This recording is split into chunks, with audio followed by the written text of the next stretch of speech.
Hello mga idol, please like, share and subscribe for more novel stories to uploads. Diyos ng Digmaan, JC Entertainment. Kabanata 1401. You really think that the both of you can take me on? I would like to see you try. Malamig na ngumuso si Cloud, puno ng panunuya ang mga mata. Patayin. Sa ibaba ng trio, nagsimula na ang laban. Sa loob lamang ng ilang sandali, ilang tao na ang napatay.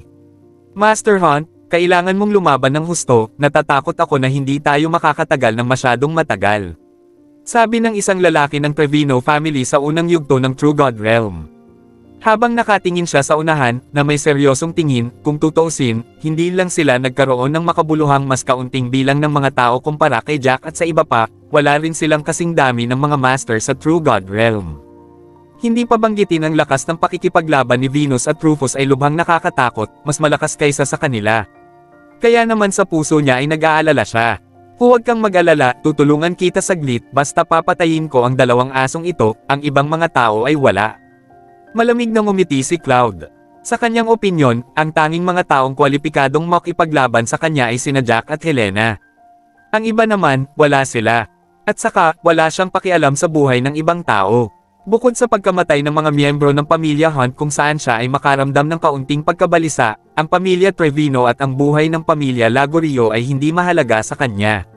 Ang tanging naisip niya ngayon ay ang patayin sina Jack at Helena sa harap niya. Kung hindi dahil sa 2 taong ito, hindi mamamatay ang kanyang kapatid.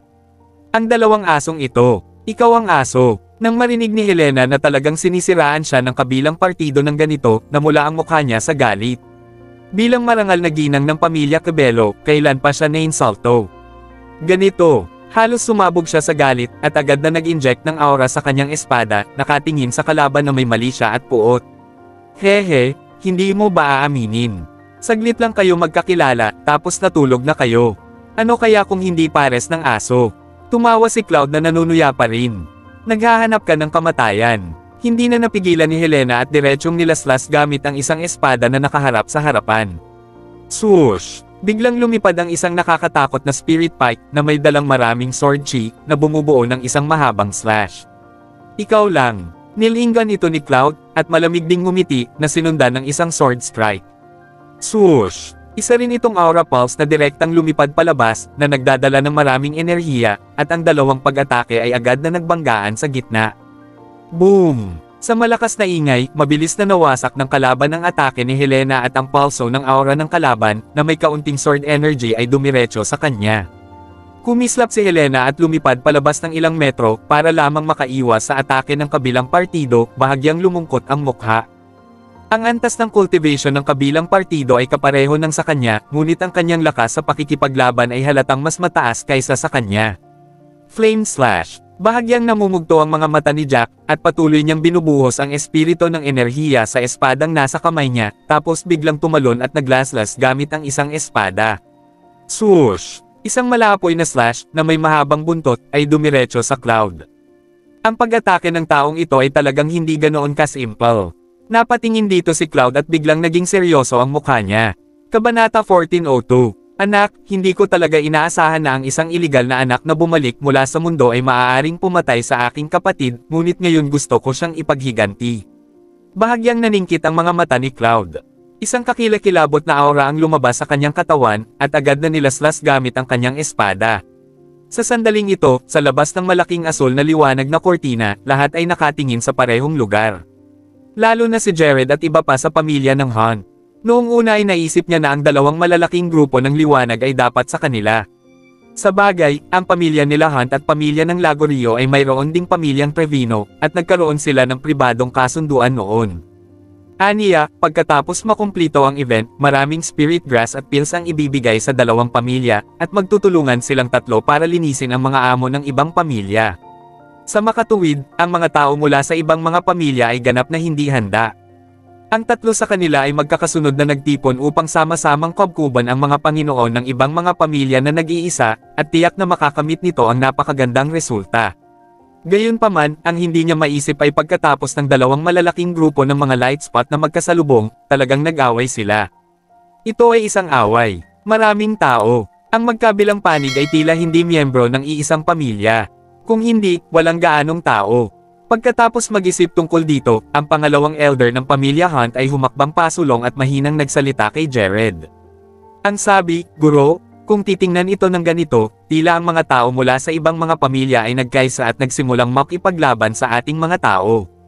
Kung tama ang iyong hula, ito na dapat ang huling labanan. Kung tutuusin, wala nang maraming araw na natitira at ang mga tao sa ibang mga lugar ay nagkalat." Tumanggaw si Jared, at sa wakas ay ngumiti ng malamig kung kasama nila ang pumatay sa anak ko, sana maipaghiganti ni Cloud ang kanyang nakababatang kapatid. Sa kabilang panig, ang mga tao ng ibang guro ay nakatitig sa lugar sa itaas ng liwanag na kortina, lahat ay hulaan kung ano ang nangyayari. "Master, hindi ko alam kung ano ang nangyari kay Master Jack." Bahagyang nag-alala si Taito sa tabi ni Nash, kung tutuusin, nasaktan ng Young Master ang pangalawang Young Master ng pamilya Hunt, at nasaktan din niya ang pamilya Norman. Ngayon ay kinasusuklaman tayo ng pamilya Lagorio, kahit na hindi natatakot ang Young Master sa pamilya Lagorio, sa pamilya Hunt at sa pamilya Norman, maaari silang maging mahirap. Natahimik si Nash ng ilang segundo bago sinabing, walang dapat problema. Kung tutuusin, si Jack ay may ultimate grade spiritual weapon sa kanyang mga kamay. Oo, kahit na mas mababa ng kaunti ang kanyang cultivation base kaysa sa mga top masters, ngunit sa spirit weapon na iyon para tulungan siyang madagdagan ang kanyang combat power, hindi ito dapat maging problema kung iisipin mo. Pero, may kung anong pag-aalala pa rin sa puso niya. Ang pinakamatandang master ng Hunt family, na napakalakas, ay sinasabing malapit sa rurok ng True God Realm. Mapait na ngumiti si Titus, at pagkatapos ay nagsabi, si Master Jack ay may ultimate grade weapon, ngunit dahil dito mas malamang na ang gayong kayamanan ay magsaselo sa mga tao. Sa makatuwid, talagang natatakot ako na ang bagay na ito ay magdulot ng paninibugho at magdudulot ng pagpatay. Pagkasabi ni Titus, medyo nag-alala din si Nash. Gayunpaman, pagkatapos ng pag-iisip tungkol dito, sinabi niya, naniniwala ako sa aking anak. Tsaka, walang silbi ang pagkabalisa natin ngayon. Maghihintay lang tayo. Ilang araw na lang. Pagdating ng panahon, lalabas lahat at malalaman natin. Sa oras na ito, sa gilid ng burol ng Kobe Mountains, sama-samang binomba ang mga pag-atake ni Jack at Cloud. Napapikit si Jack dahil sa nakakasilaw na liwanag. Ang kakilakilabot na shockwave ay kumalat mula sa umaatake na lugar hanggang sa paligid, na nagparamdam sa mga tao na ang espasyo doon ay bahagyang nanginginig. Gayunpaman, sa lalong madaling panahon natuklasan ni Jack na ang kanyang pag-atake ay talagang katulad ng pag-atake ni Cloud. Maya-maya, kinansela na talaga ng dalawa ang isa't isa. Sa pagkakataong ito, ang dalawang pag-atake ay nasa parehong antas. Nakakamangha, ngayon lubos akong kumbinsido na pinatay mo ang aking kapatid. Ang lakas mo talaga. Matapos mawala ang liwanag ay tinitigan ni Cloud ng mariin si Jack. Alam niya na ang pag-atake niya ngayon, kahit isang master na tulad ni Helena, ay hindi makakayanan ito. Gayunpaman, ang pag-atake ni Jack ay talagang maihahambing sa kanyang pag-atake. Kabanata 1403. Jackie, sabay nating atakihin siya. Tumingin si Helena sa gilid kay Jack, tapos sabi kay Jack, "Okay." Tumanggaw si Jack, at silang dalawa ay naglaslas gamit ang kanilang mga espada. Sa pagkakataong ito, gumamit din si Helena ng napakahusay na martial skill. Ang sword energy ay dumiretso na parang shooting star, habang si Jack ay gumamit din ng second rank low-level martial art ngayon lang, blazing slash. Naniniwala siya na kung ang dalawang tao ay sabay na umatake, kung ang kabilang partido ay gumagamit pa rin ng parehong pag-atake tulad ng ngayon, na hindi ito magiging madali upang ipagtanggol laban. Dobleng kamao ng dragon. Sa hindi inaasahang pagkakataon, inalis talaga ni Cloud ang espada, pagkatapos ay kinuyam ang kanyang mga kamao, at sabay na pumutok ang dalawang kamao. Biglang lumitaw ang dalawang malalaking aura dragon. Matapos lumitaw ang mahahabang dragon, nagmukha silang buhay na may haplos ng kamahalan. Pagkatapos ng dagendong, sumugod sila. Mabilis na bumagsak ang atake ni Jack dito, at nagkaroon ng maikling pagkapata sa mahabang dragon. Gayunpaman, sa kabilang panig, ang pag-atake ni Helena ay tumigil lamang sa isang mabilis na segundo. Ang kanyang slash ay mabilis na nawasak, at ang mahabang dragon ay dumiretso sa kanya, bagaman karamihan sa mga ito ay natupok, ang ilan ay naiwan. Nagkaroon ng impact, at pinasabog pa rin ito ang kanyang katawan, na nagpalipad sa kanya pabalik ng ilang 10 metro. Napabuga ng hangin si Helena at tumulo ang dugo sa bibig, namutla ang mukha sa isang iglap. Malakas talaga ang lalaking ito. Nabalitaan ko lang na napakagaling niya noon. Hindi ko pa siya nakalaban dati. Noon ko lang siya nalaman kung gaano kalakas ang lakas niya. Pinunasan ni Helena ang dugo sa gilid ng kanyang bibig gamit ang kanyang mga kamay, napaupo siya doon na gulat na gulat. Napakalakas din ng martial arts na ginagamit ng kalaban, talagang nakakaharap ito sa dalawang tao ng sabay, ngunit ang lakas ng pag-atake na ito ay hindi masama. Natatakot ako, hindi bababa sa ito ay isang pangalawang ranggo na intermediate martial art. Sa panig ni Jack, pagkatapos ng pag-atake, natuklasan niya na ang mga pag-atake ng dalawa ay muling na-offset. Obviously, this time, halos pare-pareho ang atake ng dalawa. Hindi masama. Tumingin si Cloud kay Jack, at pagkatapos ay ngumisi, gayunpaman, hindi ko na ipakita ng buo ang aking lakas ngayon. Ginamit lamang ng aking martial arts ang 70% ng aking lakas sa pakikipaglaban. Ano ang susunod? Gusto kong makita kung paano mo ito haharapin. Kabanata 1404. Ikapitong palapag. Dahil sa sinabi ng kabilang partido, nagkatinginan sina Jack at Helena, at may malungkot na tingin sa kanilang mga mata. Anong problema? Natatakot ka ba? Tumawa si Cloud na may mapang-asar na mukha, matakot man kayong dalawa, walang silbi. Kahit lumuhad ka man at magmakaawa sa akin, hindi kita bibitawan. Ngayon, gusto kong ipaghiganti ang kapatid ko. Nang matapos magsalita si Cloud, naikuyom niya ang kanyang mga kamao, at muling lumundag ang aura nito. Sa pagkakataong ito ay mas malakas pa ang pagbabago-bago ng aura sa kamao kaysa dati. Mga sinaunang espada, si Jack ay hindi nang ahas na maging pabaya, at direktang ipinakita ang kanyang second-rank advanced martial skills. Biglang nag-intertwined ang isang serye ng aura at sword energy, at naging isang lumilipad na espada na may mabangis na aura. Matapos lumitaw ang lumilipad na espada, dumiretso ito sa isang kakilakilabot na opens iba. Falcon Slash. Nagpakawala rin ng atake si Helena na ipinagmamalaki niya. Habang naglalaslas siya gamit ang isang espada, lumambot ang aura, at nakaunat ang mga pakpak habang lumitaw ang isang dalawang talampakang espiritual na agila. Sa isang kakilakilabot na sigaw, ito ay dumiretso sa unahan. Muling pinasabog ni Cloud ang dalawang malalaking dragon. Ang mga dragon ay mukhang mas malaki at mas mahaba kaysa dati, at ang antas ng katigasan ay ganap na hindi maihahambing noong ginamit ang mga ito noong huling pagkakataon. Ang isa sa kanila ay nahulog sa pag-atake ni Helena. Mabilis na nawasak ang nakakatakot na aura Falcon ni Helena. Ang nakakatakot na aura dragon, na may natitirang kapangyarihan, ay dumiretso muli sa kanya. Hindi maganda yan. Pagtingin sa natitirang aura dragon, namutla sa takot ang mukha ni Helena. Malinaw niyang naramdaman na sa pagkakataong ito ang pag-atake ng kalaban, ang natitirang enerhiya ay 2 o 3 beses na mas nakakatakot kaysa sa nauna. Kahit na agad siyang bumuo ng isang aura shield, ito ay walang silbi dahil kapag siya ay tinamaan ng pag-ataking ito ay tiyak na kamatayan. Gayunpaman, ang mga lumilipad na espada ni Jack ay patuloy na nakikipagsagupaan sa dragon, at pagkatapos ng isang espada ay natalo, isa pang lumilipad na espada ang agad na pinalitan ito, at mayroong daan-daang tulad ng lumilipad na mga espada, na patuloy na umuubos ng enerhiya sa mahabang dragon. Swoosh! Nang maisip ni Helena na siya ay patay na, lumapit sa kanya si Jack sa isang iglap, pinitik ang kanyang palad, kinuha ang kalasag ng pagong, at agad itong hinarangan. Lumaki ang kalasag, at talagang ipinagtanggol nito ang 2 tao sa likod nito. Nang matapos ang lahat ng ito, ang natitirang enerhiya ng Aura Dragon ay nahulog sa kalasag.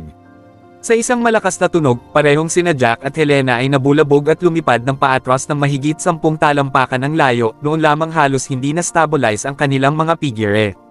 Okay ka lang ba? Napatingin agad si Helena kay Jack, nakaramdam ng pasasalamat. Buti na lang at dumating si Jack sa oras. Kung hindi, siya ay malubhang nasaktan kung hindi siya namatay. Okay lang ako. Napalingon si Jack at ngumiti, saka tumingin sa harapan, puno ng saya ang mukha, yung atake niya, hindi na siya makatagal. Napatingin si Helena sa kamay na hawak ni Jack ang kalasag, talagang nabasag ang kanang kamay sa sobrang lakas, umagos ang dugo mula doon na tumutulo sa lupa sa ibaba, at talagang sinabi ni Jack na okay lang. Sa sandaling ito, puno ng pasasalamat ang puso ni Helena, at sa kanyang puso, may kakaibang iniisip, iyon ay, kung talagang boyfriend niya ang lalaking ito, ang galing. Nakakalungkot na hindi niya lalaki ang lalaking ito, sa halip ay lalaki siya ng sarili niyang kapatid.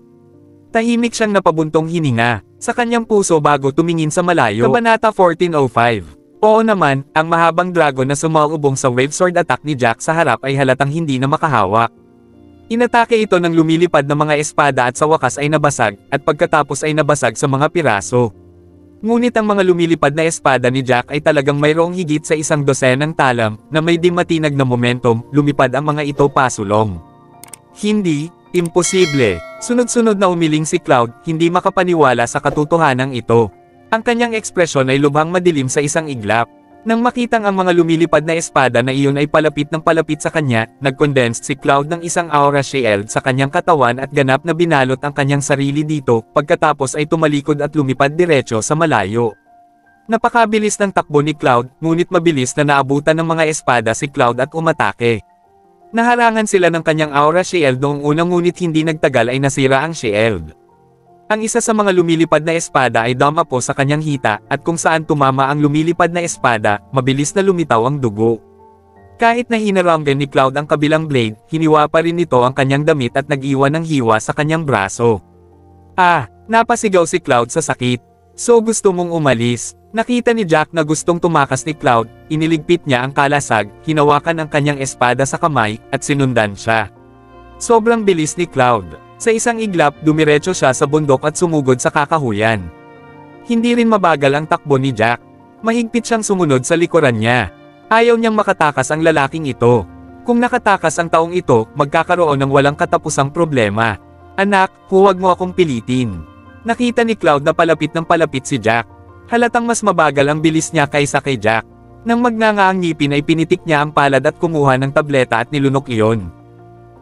Matapos lunokan ng tableta, agad na nagpakita ng kahindek-hindek na kulay ang mukha ni Cloud, at duguan ang kanyang mata. Marahas na nag-iba ang buong aura niya. Huminto siya sa paggalaw, ngunit umaakyat ang pagbabago-bago sa kanyang katawan. Bata, pinilit mo ako. Bagamat gumamit ng tableta na ito, ang aking pagtatanim ay maaaring bumagsak ng kaunti, ngunit kung mapapatay ko kayong dalawa, sulit iyon, haha. Tumawa ng malakas si Cloud, baka sa mukha niya ang kabaliwan. Anong klaseng tableta ang nilunok ng lalaking ito? Sa totoo lang, lumalakas ang kanyang aura, at ang ganitong klase ng pagtaas ay nagpaparamdam sa akin na siya ay nasa tuktok na ng True God Realm. Nagulat si Helena, nalaglag ang puso sa takot. Ang taong ito ay maaaring uminom ng isang uri ng napakabawal na tableta, na nagpapahintulot sa kanyang antas ng paglilinang na puwersahang mapabuti sa maikling panahon. Gayunpaman, sa pakikinig sa kanyang mga salita, ang antas ng paglilinang na ito ay hindi dapat magtagal. Dapat ding magkaroon ng backlash sa follow-up na gagawing hindi niya mapanatili ang kanyang orihinal na cultivation na base, at mawawala sa kanya ang ilan sa kanyang cultivation na base. Mahigpit na tumingin si Jack sa harap, at sinabi, hindi pa ako nakakita ng ganoong tableta. Hanggang kailan mapapanatili ang epekto? Ngayon, talagang mahirap iyan. Kabanata 1406, ano ang dapat kong gawin? Kung ang kanyang cultivation base ay makalusot, ito ay magiging mahirap. Tila siya ay nakalusot. Ang ganitong uri ng lakas ay wala doon ngayon lamang. Sabi ni Helena na may malungkot na mukha, habang nakatingin kay Jack na may pag-aalala. Tumingin si Jack sa likod niya, saka sinabing, kung hindi talaga natin siya kayang talunin, magkakaproblema ang iba. Kahit na advantage tayo doon, siguradong hindi ito mananatili kung patuloy tayong lalaban. I think you need to go over there and help them kill those other people. I will find a way to divert Cloud away. Ano? Pagkatapos makinig ni Helena, mamantong hininga siya, nababaliw ka na ba? Sa wakas ay nangunguna na tayong dalawa at nasaktan siya. Kung hindi tayo dalawa, hindi tayo magiging kalaban niya. Kung mamuno ka, umalis siya mag-isa, mamamatay ka. Sa hindi inaasahang pagkakataon, napakatigas ni Jack, at mapait na ngumiti, ngayon ay wala nang mas mabuting paraan. Ang iba pang mga tao mula sa pamilya Hunt, mula sa pamilya Trevino, at mula sa pamilya Lagorio ay dapat patayin. Ito ay isang beses sa isang buhay na pagkakataon. Pinatay nila ang marami sa atin. Hindi natin sila maaaring hayaang tumakbo sa pagkakataong ito. At saka, hindi natin hahayaang makaalis si Cloud ng buhay. Alam ko rin na hindi natin siya mapapayagang makaalis ng buhay, ngunit ngayon sa kanyang cultivation base, tayong dalawa ay hindi niya kalaban kapag nagsanib puwersa. Kung ikaw mismo ang pupunta, hindi ka ba mamamatay? Labis pa ring nag-aalala si Helena at nakasimangot, kinagat ang mapupulang labi, at alam niyang nasa puso niya ito. Nag-aalala siya kay Jack at natatakot siyang mapatay ito habang sinusubukang ilihis si Cloud. Don't worry. I have this flying sword. He wants to kill me. It's not that easy. Tsaka ang flying sword ko ang pinakamabilis. Hindi niya ako maaabutan. Ilalayo ko siya sa inyo. After kill the other people, humanap ng mapagtatagwan, preferably outside the forest, wait lang makalabas. Saglit na nag-iisip si Jack, muli niyang sinabi, hanggat mabubuhay ako, hahanapin din kita sa oras na iyon. Huwag kang mag-alala, ang lakas ko sa pakikipaglaban at itong lumilipad na espada ay mahihirapan siyang patayin ako. Sige, mag-ingat ka. Kinagat ni Helena ang kanyang mga labi, at pagkatapos lumipad ng malayo sa unahan, nag-atubili siyang lumingon at sinabing, huwag kang mamatay. Kung hindi, malulungkot si Daniela, at ang iyong asawa, anak, at ang iyong mga magulang ay nasa bahay na naghihintay sa iyong pag-uwi.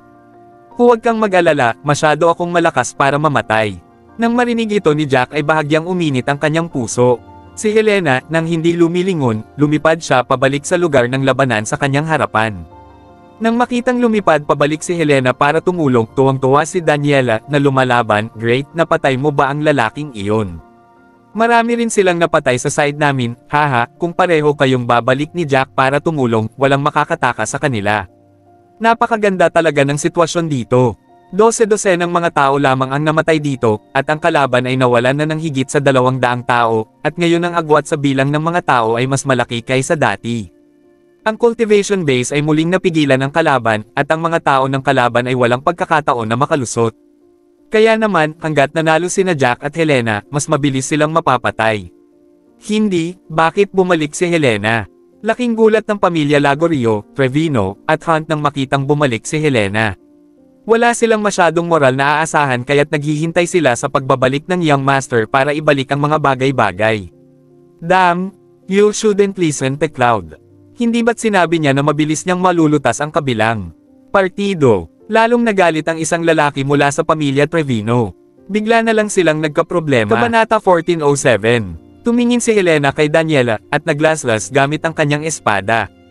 Para hindi mag-alala si Daniela, ngumiti siya at nagsabi, okay lang, nagkaroon ng malubhang pinsala ang Young Master, at kaya na ni Jack mag-isa. Hiniling niya sa akin na tumulong, at lalapit siya pagkatapos patayin si Cloud. Talaga, alam kong gagawin niya. Patayin natin lahat. Tuwang-tuwa si Daniela matapos itong marinig, at nang marinig ito, tumaas ng husto ang moral ng lahat, at lubusan silang umatake. Not to mention, talagang kapaki-pakinabang ang kasinungalingan ni Helena. Matapos silang marinig ni Rufo at ng iba pa, tumaas ng husto ang kanilang moral. Gayunpaman, ang mga kalaban ay wala ng espiritu ng pakikipaglaban. Pagkarinig ng mga salitang ito, isa-isa, sila naging gulo, at hindi man lang niya naisip na lumaban. Lahat sila ay nag-isip kung paano magmadaling makalabas at makatakas. Sa ilalim ng gayong mga kalagayan, ang pagpatay ay pabilis ng pabilis, at ang mga nasawi sa panig ng White family ay hindi gaanong. Anak, maglakas loob kang mag-isa, pagkatapos ay papatayin mo na kita. Sa langit na hindi kalayuan, tiningnan ni Cloud si Jack ng may galit at may matinding aura sa buong katawan niya. Malaki ang umbok ng kanyang mga kalamnan, at tila puno ng lakas. Haha, halika. Dapat mapahamak ang kapatid mo, naglakas loob siyang agawin ang babae ko, karapat-dapat siyang mamatay. Sa takot na hindi siya habulin ng kabilang partido, itinapon ni Jack ang kanyang panunuya at pagkatapos ay tumalon sa ibabaw ng lumilipad na espada. Sinabi niya, kung gusto mo akong patayin, kailangan mong tingnan kung maaabutan mo muna ako. Pagkatapos magsalita, nakontrol ni Jack ang lumilipad na espada at dumiretso sa unahan. Talagang sinabi niya ang aking kapatid na karapat-dapat na mamatay, karapat-dapat kang mamatay. Lalong nagalit si Cloud na malapit nang mawala sa katinoan dahil sa side effects ng pil nang marinig ang sinabi ni Jackie. Nakalimutan na niya ang tungkol sa nagaganap na labanan at direktang naging after image, at hinabol si Jack sa harap niya. Nang makitang malapit na siyang maabyute ng kabilang partido, sadyang binilisan ni Jack ng kaunti. Tara, haha, hindi mo man lang ako mahabol, at gusto mo akong patayin. Tumawa si Jack, at laking pasasalamat niya. Kung tutusin, sa tulong ng ultimate grade spiritual weapon, talagang mabilis ang kanyang bilis. Ang pagiging epektibo ng labanan ngayon ng kalaban ay talagang maganda, ngunit hindi ito madaling abutan siya. Dagdag pa nito, kumikislap siya mula kaliwa pa kanan, kaya kahit gusto siyang salakayin ni Cloud ay walang paraan. Basta, maghintay ka lang. Sigaw ni Cloud. Ilang sandali pa ay nawala na ang dalawa sa paningin ng lahat. Maya-maya, hindi pa rin nakita ni Daniela si Jack na bumalik. Pagkatapos ay lumingon siya at biglang lumungkot ang kanyang mukha, eldest sister, where is Jack? Bakit sila pareho ni Cloud? Hindi alam ni Helena ang isasagot. Pagkatapos mag-isip tungkol dito, sinabi niya, baka gusto ni Cloud na tumakas at hinabol siya ni Jack. Kabanata 1408, kung ganoon ang kaso, magiging mahusay iyon. Hindi alam ni Daniela na nagsisinungaling si Helena sa kanya. Matapos marinig ito, medyo natuwa siya. Ang lahat ay nagpatuloy sa pagpatay sa kaaway, at ang mga naiwan ay pinatay ng mga tao rito. Ito ay mahusay, wala pang 100 tao ang namatay. Sa pagkakataong ito ay isang malaking tagumpay, haha. Tumawa si Rufus, tuwang-tuwa sa kinalabasan at tagumpay. Oo, ito ay talagang mahusay. Sa pagkakataong ito ay paghihiganti para sa mga namatay. Si Venus ay tumawa din ng labis na nasasabik, nakakaramdam ng labis na saya sa kanyang puso. Sa pagkakataong ito, ang pamilya Hunt, ang pamilya Trevino, at ang pamilyang Lagorio ay labis na naghirap. Bagamat dapat na maraming mga master sa kanilang pamilya, ang mga makakasali sa kompetisyon ay medyo magagaling, tama. Ang dami na nilang nawalan ng mga master, sigurado akong iiyak at hihimatayin ang mga taong mula sa 3 pamilyang ito kapag nalaman nila. Tuwang-tuwa rin si Yol, habang ang iba ay nagsisimula ng mag-impake ng kanilang mga samsam. Napakunot ang noo ni Daniela dahil napag-alaman niyang tila hindi masaya si Helena gaya ng iba. Nakasimangot siya at laging nakatingin sa isang direksyon. Ate, bakit hindi bumabalik si Jack? Kung nasugatan si Cloud noon, dapat bumalik siya kaagad. Lumipad si Daniela sa gilid ni Helena, at saka muling nagsabi, "Hoy, nag-aalala ka ba talaga sa boyfriend mo?" Tumingin si Helena kay Daniela, medyo namumula ang mga mata, at hindi niya alam kung paano sasabihin sa kapatid. Masyadong inosente ang kapatid niya, at talagang naniwala sa lahat ng sinabi niya. Wala lang siyang puso na makipagbiruan sa kanya. Ate, anong problema? Nakita ni Daniela na ganito ang panganay na kapatid, at alam niya sa kanyang puso na maaaring may mali, at agad na nag-aalalang nagtanong, "Eldest sister, nasaan si Jack? Bakit hindi pa siya bumabalik? Pero hanapin natin siya, okay?" "Oo, babae, bakit hindi pa bumabalik ang kapatid ko?" Si Rufus na lumipad ay tumingin din kay Helena ng may pag-asa. Pagbuka ng kanyang bibig, sinabi ni Helena sa lahat na nahihiya, "Si Jack, tumakbo si Jack." Tumakbo. Napatingin ang lahat sa kanila, nagtataka kung ano ang ibig sabihin ni Helena. Uminom si Cloud ng isang tableta, at ang tableta ay napakalakas kaya naabot niya agad ang rurok ng True God Realm. Para sa kaligtasan ng lahat, inilayo siya ni Jack at sinabihan akong bumalik at tulungan ang lahat na patayin ang iba pang miyembro ng pamilya ng Hunt. Kinagat ni Helena ang kanyang mga labi, at pagkatapos ay sinabi ang lahat sa isang buntong hininga, inaakay na niya si Cloud ngayon, at hindi ko alam kung ano ang kalagayan niya ngayon. Ang tuktok ng realm ng tunay na Diyos. Kabanata 1409. Natulala si Daniela, at napakalakas ni Cloud sa huling yugto ng True God Realm. Kung talagang mayroon siyang cultivation base ng True God Realm pick, hindi talaga matalo ni Jack ang kalaban. Ano? Hindi ba delikado? Paano kung mamatay siya? Paano siya magiging ganito? Paano ko ipapaliwanag sa tatay ko kapag bumalik ako? Sabik na sabik si Yol, namumula ang mga mata, hindi niya alam ang gagawin. Bagamat sila ni Jack ay magkapatid na lalaki at babae lamang, si Jack ay napakabuti sa lahat at inalagaan siya ng mabuti, kahit na mas mahusay kaysa kay Lance. Kaya naman, nang marinig niyang hinahabol ni Cloud si Jack ay biglang nag-alala ang puso niya. Hoy! Kung hindi niya ilalayo si Cloud, kapag pinatay tayo ni Cloud, tiyak na lalapit siya at tutulong dito. Sa oras na iyon, mamamatay kayong lahat dito. Mamantong hininga si Helena at sinabing, ang pinili ni Jack ay isakripisyo ang kanyang sarili at iligtas tayong lahat. Gayunpaman, sabi niya, nasa kanya ang lumilipad na espada, at ang lumilipad na espada ay napakabilis. Hindi ito dapat maging problema. Ate, mabilis ang takbo ni Cloud. Pero ang Hunt family ang pinakamalakas na pamilya sa Shadow family, at ang background nila ang pinakamalalim. Nakalimutan mo na ba na may iba pa silang nakuha noon sa misteryoso at delikadong lugar? Mayroon silang anting-anting na papel na maaaring magpapataas ng bilis. Si Daniela ay nababalisa at lumipad pasulong, hindi, tutulungan ko siya, kung mamatay siya, ano ang magagawa ko? Ilang tao ang nakakita sa eksenang ito at lubos na natigilan. May nangyari na kay Jack at parang mas nag-aalala si Daniela kaysa kay Helena. Girlfriend daw ni Jack si Daniela. Huwag kang pumunta. Direktang lumipad si Helena at hinawakan si Daniela. Daniela, huwag kang pabigla-bigla. Hindi mo sila maaabutan, kahit na maabutin mo, wala kang maitutulong. Ang iyong cultivation base ay hindi maganda, kahit na sa aking cultivation base ay hindi ito makakatulong sa pagpunta. Sa pagsasalita tungkol dito, sinabi ni Helena na may tame time na pananalita, noong sinalakay namin siya ni Jack, kung hindi lang naging napakalakas at tinulungan ako ni Jack, natatakot ako na sana ay napatay na ako. Ngayong nakalusot na si Cloud, ang pagpunta natin ay mamatay. Ate, pero, Kinakabahan si Daniela at hindi alam ang gagawin, bigla niyang na-realize na talented pala siya, pero tinatimad siya at sinanay lang para masaya. Kahit na masasabing napakahusay ng kanyang talento, hindi ito mas mahusay kaysa sa talento ni Helena. Nakakalungkot na tamad siya at nasa early stage pa lang siya ng True God Realm. Ngayong nasa panganib si Jack, napagtanto niya na ang kanyang cultivation base ay talagang walang kapangyarihan, at pagkatapos ay napagtanto niya na siya ay talagang hindi pa rin sapat. Yung pangatlong kapatid, tama ang panganay. Hindi mo man lang naabutan. Kahit abutin mo, wala kang maitutulong ng husto. Sa halip, kalag ka rin nito si Jack pababa. Si Venus ay gumawa din ng 2 hakbang pasulong at napakaseryoso at sinabi, tingnan muna natin ang mga samsam na hinati. Ayon sa naunang kasunduan, ang pamilyang puti ay nakakuha ng 40% nito. Ito ay isang tagumpay, isang walang katulad na tagumpay, ito ay dahil si Jack ang tumulong sa atin. Dito, huminto si Venus, at saka muling nagsabi, ang tanging magagawa natin ay huwag makipag-away kay Jack, at pagkatapos ay ipagdasal na mabuhay siya. Napakataas ng cultivation base ni Cloud, at may mga kakilakilabot na anting-anting. Tiyak na papayagan siya ng anting-anting na maabutin si Jack at tiyak na mapapatay si Jack sa oras na iyon. Paano pa siya magkakaroon ng pagkakataong mabuhay? Nawalan pa rin ng pag-asa si Daniela, at habang iniisip niya iyon, mas lalo siyang natakot, ngunit napagtanto niya na sa kasong ito, halatang pinakamaganda ang pinili ni Jack. Tama, sabi ni Jack, dapat may certain time limit din ang pill. Maghintay na lang siya hanggang sa oras na iyon. At saka, may backwards effect din ang pill. Kapag lumipas ang oras, malayong mahuhulog ang cultivation base ni Cloud at hindi magaan ang injury. Sa oras na iyon, siguradong mamamatay si Cloud.